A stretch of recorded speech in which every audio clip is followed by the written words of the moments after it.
ॐ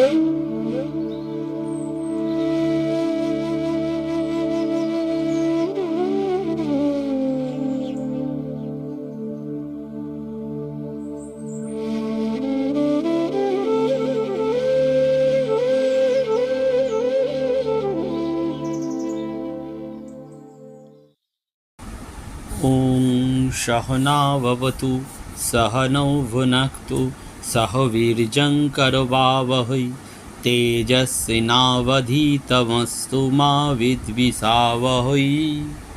ॐ शान्ति शान्ति शान्तिः। हरिः ॐ नमो भगवते श्रीरामकृष्णाय। नमस्कार। आज চৈত্র সংক্রান্তি। গতকাল নীল পূজা হয়েছে আর আগামীকাল বাংলা নববর্ষ। তাই এই বিশেষ সন্ধিক্ষণ মুহূর্তে দাঁড়িয়ে আমরা যেন স্বাগত জানাচ্ছি বাংলা নববর্ষ 1433 বঙ্গাব্দকে। বাঙালির কাছে একটি বিশেষ দিন বাঙালি নববর্ষ। আর আজকে তার প্রাকলগ্নে শ্রী শ্রী ঠাকুর, শ্রী শ্রী মা এবং স্বামীজি মহারাজের চরণে ভুলুণ্ঠিত প্রণাম জানাই। নিজ নিজ দীক্ষাগুরু মহারাজদের বা গুরু মায়েদের চরণে ভুলুণ্ঠিত প্রণাম জানাই। রামকৃষ্ণ মঠ এবং রামকৃষ্ণ মিশনের সমস্ত সন্ন্যাসী বৃন্দ, শ্রী শারদা মঠের সন্ন্যাসিনী মায়েদের, শ্রী শ্রী শারদেশ্বরী আশ্রমের সন্ন্যাসিনী মায়েদের, শুকচরের ব্রহ্মচারিণী কৃষ্ণপ্রিয়া মাতাজি এবং ব্রহ্মচারী শ্যামাদাস মহারাজের চরণে, বেলগাছি আশ্রমের মাতাজিদের চরণে ভুলুণ্ঠিত প্রণাম জানাই। আজকে ডক্টর বি.আর. আম্বেদকরের পূর্ণ জন্মদিন। সংবিধান রচয়িতাকার হিসাবে ডক্টর বি.আর. আম্বেদকর তার মহান কীর্তি এবং জীবনকে যেভাবে নিদর্শন হিসাবে রেখে গেছেন সেটি আমাদের কাছে অনুপ্রেরণার। আমাদের প্রাণারাম বাংলা ইউটিউব চ্যানেলে সৎকথায় শুভচিন্তন এই অনুষ্ঠানটি গত মহাবীর জয়ন্তীর পুণ্যতিথিতে নতুন রূপে নতুন আঙ্গিকে সম্প্রচারিত হচ্ছে প্রতি সপ্তাহের মঙ্গলবার, বৃহস্পতিবার এবং শনিবার ঠিক সকাল 7টায়।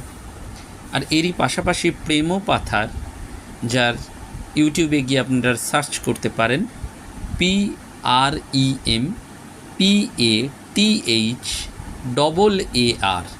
এই প্রেম পাথার ইউটিউব চ্যানেলটি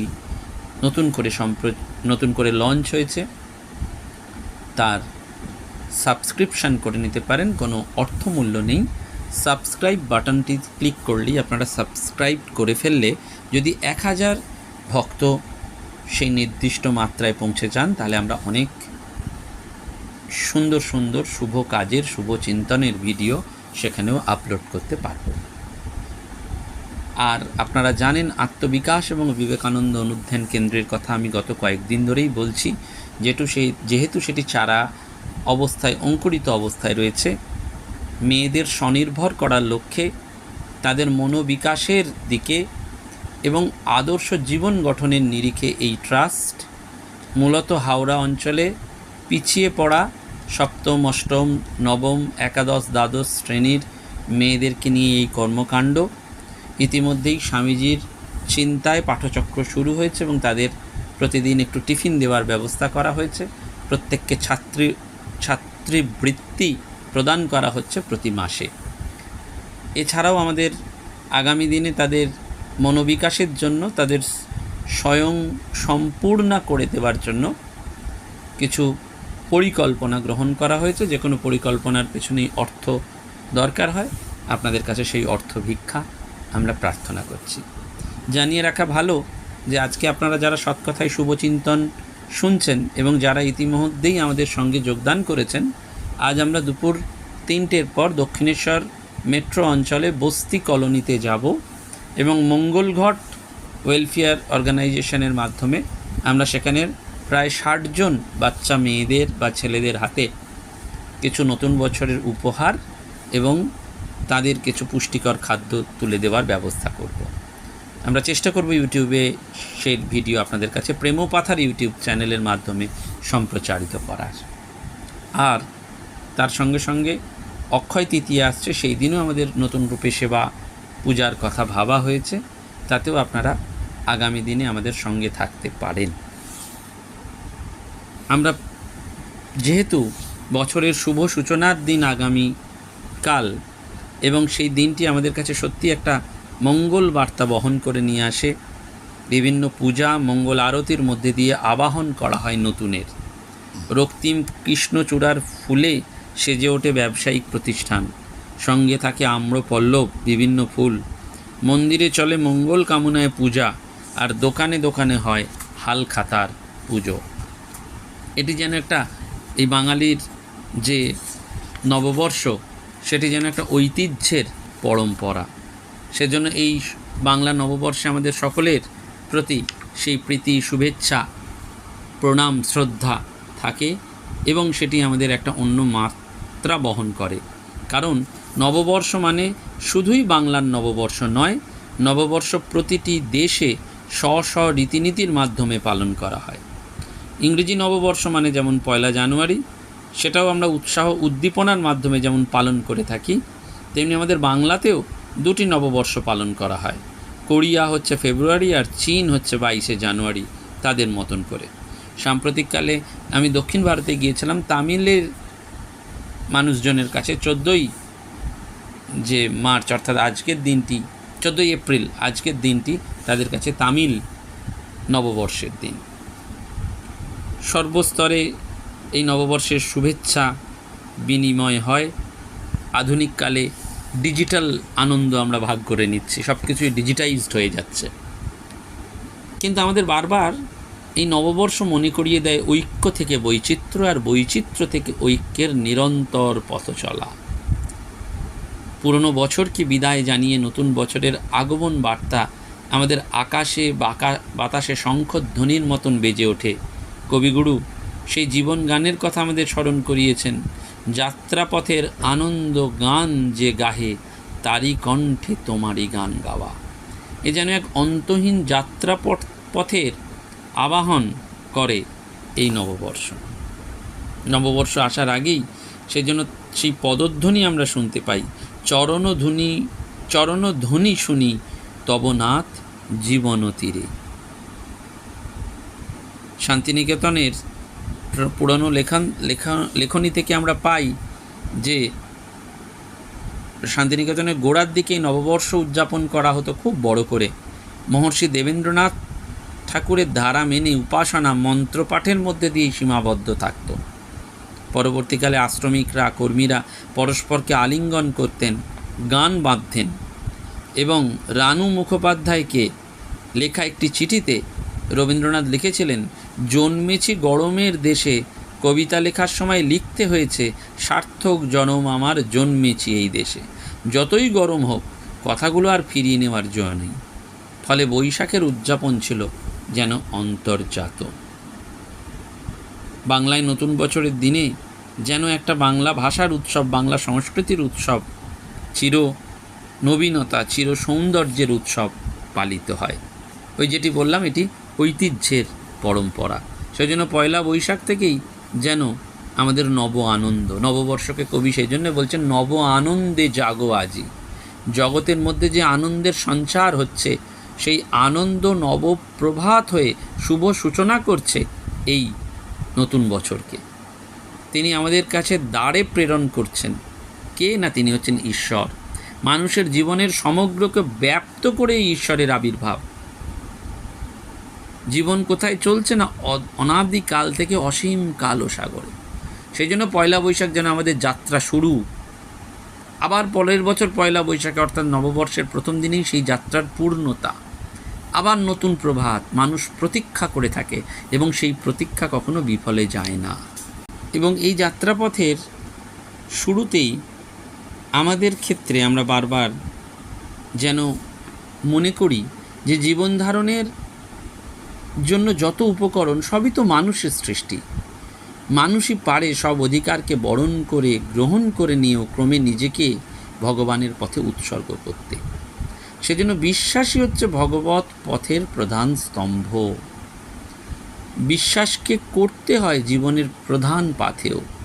বিশ্বাসের তাৎপর্য হচ্ছে ভগবানের সার্বিক অস্তিত্বের ওপর বিশ্বাস। বিশ্বাসকে হতে হয় জীবনের চেতনায় ব্যাপ্ত। জীবনময় যা কিছু রয়েছে জাগতিক উপাদান, সেসবের মধ্যে দিয়ে ফুটে ওঠে বিশ্বাসের নানা অবলম্বন সূত্র। সদাই তিনি ভাস্বর, তিনি নিত্যই মহাপ্রকাশে ব্যাপ্ত। সব ক্ষণই তাঁর বিশেষত্বের ক্ষণ, অণুতে কণাতে তিনি হয়ে রয়েছেন বিশেষ। যে জীবন তাকে সহজ সরল বিশ্বাস এবং ভালোবাসায় বরণ করে নেয়, সেই ক্রমাগত সত্যকে পৌঁছে যায়। সেজন্য যিনি ভগবানকে চাইবার জন্য, বুঝবার জন্য, জানবার জন্য প্রকৃতপক্ষে আগ্রহী হবেন, তারই হবে এই সত্য মিথ্যার মধ্যেকার সম্পর্ক সূত্র বুঝে নেবার। এই বিশ্বের সব উপাদানকে সমাদরে গ্রহণ করেই তবেই বুঝে নেওয়া সম্ভব হবে কেমন সেই সত্যের স্বরূপ। ভগবৎ সত্য হলো পূর্ণ সত্য। এই জগৎ মাঝে নানান রূপে ভগবান বিধৃত হয়ে রয়েছেন, সর্বত্রই সর্বময় হয়ে রয়েছেন। তার সেই ব্যাপ্তি জ্যোতির্ময়, তার পরিচয়টি রয়েছে সমস্ত রূপেরই অভ্যন্তরে। এবং সেই জন্য ঋষিরা ভগবানকে বরণ করে নেওয়ার জন্য যেন বিশেষ করে উন্মোচিত হয়েছেন, উন্মিলন হয়ে রয়েছে তাদের। অনন্ত প্রকাশ এই নিত্য কাল প্রবাহের মাঝে নিজের ইচ্ছার স্বতঃস্ফূর্ততায় ভাস্বর হয়ে ওঠেন এই ভগবান। তার শেষ নেই, অনন্ত তিনি। বলা হচ্ছে না যে ভগবান অনন্ত, তার কোনো ইতি করা যায় না। ঠাকুর সুন্দর করে বলছেন, ব্রহ্ম কি সে উচ্ছিষ্ট হয়নি, মুখে বলা যাবে না, তার যেন ক্ষয় নাই, যোগ ক্ষয় নাই। সেজন্য এই নববর্ষের দিনে আমরা যেন সেই ভগবানের, ঠাকুর তো পরশমণি, তার ছোঁয়ায় যেন আমরা সোনা হয়ে যেতে পারি। তার ছোঁয়ায় মানে তার ভাব, তার ভাষা, তার অভিব্যক্তি, তার অনুভূতি। ঠাকুরের ভাবটি কি না, আমি তো এই বিশ্বময়, প্রেমময়, সর্বব্যাপী সত্তায় প্রকাশিত। হৃদয়ের গভীর অভ্যন্তরে যে ব্রহ্ম দীপ্তি রয়েছে, যে ভাগবতী অগ্নি রয়েছে, তাকে প্রকাশ করতে হবে এই ভাবটি। সেটি বাংময়ী পূজা, ভাষার দ্বারা, কেউ সঙ্গীতে, কেউ আবৃত্তির মধ্যে, কেউ বক্তৃতার মধ্যে দিয়ে এই স্মরণ মনন করছি আমরা সবাই মিলে। আর হচ্ছে তার কাজ, এই জীবনটি হচ্ছে প্রকাশবান ব্রহ্মচেতনের ক্রম উন্মোচনের ক্ষেত্র। সেজন্য ভগবানের উপলব্ধির পরশটা আমরা পাই যখন তার আমরা কাজ করতে পারি। জীবন মাঝে সেটা মূর্ত হয়ে ওঠে একেবারে। এই যুগটা তো ঠাকুরমা স্বামীজির যুগ, এবং এই ত্রিশক্তির বিকাশই ধর্মকে কেন্দ্র করে সাধিত।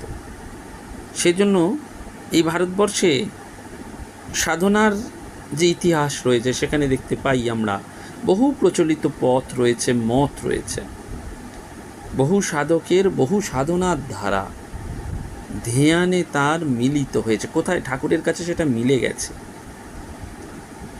বাবুরাম মহারাজের জীবনের ঘটনা আপনারা জানেন। বাবুরাম মহারাজ তখন পুরীতে জগন্নাথ মন্দিরের সামনেই খ্রিস্টান প্রচারক যারা, তারা যিশুর মহিমা ঘোষণা করছেন। বহু লোক দাঁড়িয়ে শুনছেন। তিনি তাদের পাশে দাঁড়িয়ে উচ্চ ঈশ্বরে হরিবোল হরিবোল বলে উঠতেই শত শত নরনারীর কণ্ঠে সেই শব্দ নিনাদিত হলো। সভা ভেঙে গেল। পাণ্ডারা মহারাজকে ধন্যবাদ দিল, কিন্তু রাত্রে স্বপ্নে ঠাকুর তাকে দর্শন দিলেন, দিয়ে মৃদু তুরস্কার করে বললেন, হ্যাঁ রে, ওদের সভা ভেঙে দিলি কেন? ওরা তো আমার নাম, আমার কথাই প্রচার করেছিল। কাল ভোরে উঠে গিয়েই ক্ষমা চাইবি ওদের কাছে। বহু কষ্টে তিনি ওইসব ধর্মপ্রচারকদের সন্ধান পেয়ে ক্ষমা প্রার্থনা করেছিলেন। অর্থাৎ পরমত সহন শুধু নয়, সেই পথ এবং মতকে শ্রদ্ধা প্রদর্শন, একই ঈশ্বরকে যে সকলে উপাসনা করে ধন্য হয়, তারই বাস্তব নিদর্শন। সেজন্য শ্রীরামকৃষ্ণ উদ্বোধিত ধর্ম হলো মানুষকে নিয়ে, বিশ্বজোড়া মানব সমাজকে নিয়ে। তিনি মানুষের অনন্ত সম্ভাবনাকে গৌরব দান করেছিলেন বলেই বলতে পেরেছিলেন যে মানুষই অনন্তকে চিন্তা করতে পারে, ঈশ্বরের স্বরূপকে অন্তরে ধারণা করতে পারে সংকীর্ণতা, ধর্মান্ধতা এবং স্বার্থপরতার জালকে ছিন্ন ভিন্ন করে নিজের অন্তর্নিহিত দেবত্বের প্রকাশ করতে। এটি যেন তার উত্তরাধিকার সূত্রে পাওয়া। কোনো জীবনের সাথে তাই ধর্মের কোনো দূরত্ব নেই, বরঞ্চ ধর্ম কিন্তু আমাদের জীবনের একেবারে ব্যবহৃত রূপ। বারবার যুধিষ্ঠির দ্রৌপদীকে এই কথাই বলছেন যে ক্ষমা এবং দয়া এই দুটি মনীষীদের স্বভাব এবং সনাতন ধর্ম, সুতরাং অবশ্যই আমি এই দুটিকে অবলম্বন করব। বস্তুত ধর্মের নিবাস হচ্ছে হৃদয়ে। বলছেন ধর্ম হৃদি সমাশ্রিত বন, শান্তি পর্বে বলা হচ্ছে যে কর্মের দ্বারা হৃদয় সংকুচিত হয় তা ধর্মকে পীড়ন করে, তা করা উচিত নয়। সঠিক কর্ম বা আচরণ যাকে শীল বলা হয় তা ধর্মেরই অন্য নাম। যার শীল আছে তিনি শিষ্ট, তার আচরণকেই মহাভারতে ধর্ম বলা হয়েছে এবং খুব সুন্দর করে বলা হচ্ছে সেজন্য মহাভারতের যুগ থেকে যে ধর্মকে চিনবার 7টি লক্ষণ রয়েছে। সেই 7টি লক্ষণ কি না অহিংসা, শৌচ, অক্রোধ, অক্রূরতা, দম, শ্রম, সরলতা। আর ধর্মের 5টি প্রবেশপথ চিহ্নিত হয়ে রয়েছে: শান্তি, সমতা, দয়া, অহিংসা, অমাৎসর্য। ধর্ম দাঁড়িয়ে আছে 6টি পায়ে ভর দিয়ে। জন্ম থেকে ক্ষুধা, তৃষ্ণা, যৌবনে মোহ ও শোক, বার্ধক্যে জড়া এবং মৃত্যুই হচ্ছে ধর্মের শঠপথ। সেজন্য এই ধর্মটি কি না, ধর্ম কোনো শুষ্ক তত্ত্ব নয়, মস্তিষ্ক চর্চার বিষয় নয়। ধর্ম হলো ব্যবহারযোগ্য সম্পূর্ণ জীবন দর্শন। তাকে আচরণের দ্বারা জীবনে অঙ্গীভূত করে নিতে হয়। ধর্ম স্ব্যাখ্যা মহারাজ ব্যবহার ইতিস্বতে বলা হয়েছে। জীবনের মধ্যে ধর্মকে আনতে হবে, কোনো শুধু বক্তৃতা দিয়ে নয়, একেবারে জীবন জুড়ে এই ধর্মের প্রকাশ, এই চেতনার প্রকাশ। সেখানেই এই মানুষ বলুন, ধর্মের ব্যবহারিক দিকের প্রয়োগ সব ক্ষেত্রে আমাদের মনে রাখতে হয়। এবং সেই জন্য ভারতীয় সংবিধান ও আইনের চোখেও একটি ধর্ম রয়েছে। সেটি কি না, আমরা ভারতবর্ষের মানুষেরা এই দেশকে এক সার্বভৌম গণতান্ত্রিক রাষ্ট্রে পরিণত করার পবিত্র শপথ গ্রহণ করছি। এটি আমাদের সংবিধানের সংশোধনীতেও বারবার বলা হয়েছে। সেই জন্য এই আমাদের বিশ্বাস, সংগঠন, পরিচয় জ্ঞাপকতা যাই থাকুক না কেন, আসলটি কিন্তু এই নববর্ষের দিনে বা প্রাক লগ্নে আমাদের মনে রাখতে হবে যে এই বিরাট যে দেবতাকে আমরা দেখছি, যে প্রাণী জগৎকে দেখছি, যে প্রকৃতিকে দেখছি, যে বিশ্বকে দেখছি, সবই সেই এক ভগবান। বেদান্তের ঐক্যবোধ ঘরে ঘরে যদি পৌঁছে যায়, তাহলে স্বামীজির সেই কথা আমাদের মনে পড়ে, সে বিরাট মহামায়ার ছায়া মাত্র। একেবারে মৃত্যুর কথাতেও আমাদের সেইটি মনে আসছে, ব্রহ্মের জন্মও নাই, মৃত্যুও নাই। এই আত্মা হচ্ছে নিত্য শাশ্বত পুরাণ। শরীর থেকে নিহত হলেও তার নাশ হয় না। স্বামীজি সেইটিই সুন্দর করে বলছেন, আত্মা কখনো জন্মান নাই, কখনো মরিবেন না। মৃত্যু ভয় স্বামীজির কাছে কুসংস্কার মাত্র, সেটা নির্মূল করতে হবে। এবং এই নির্মূল করার জন্যই নববর্ষের প্রাক লগ্নে আমাদের এইটি প্রার্থনা, যেটি ঠাকুর মা স্বামীজির সেই আদর্শ, সর্বভূতে সর্ববস্তুতে ব্রহ্মদর্শন, সব ওই অদ্বৈতে পৌঁছে যাওয়া। আসুন আমরা আজকে এই বাংলা নববর্ষের প্রাক লগ্নে সেই পূর্ণ সত্যের নিত্য উন্মোচক ঈশ্বরের সাধনায় যেন নিয়োজিত হই, যেন বুঝতে পারি তিনি নিত্য চেতন স্বরূপেই ব্যাপ্ত হয়ে রয়েছেন। নমস্কার, ধন্যবাদ। প্রাণারাম প্রাণারাম প্রাণা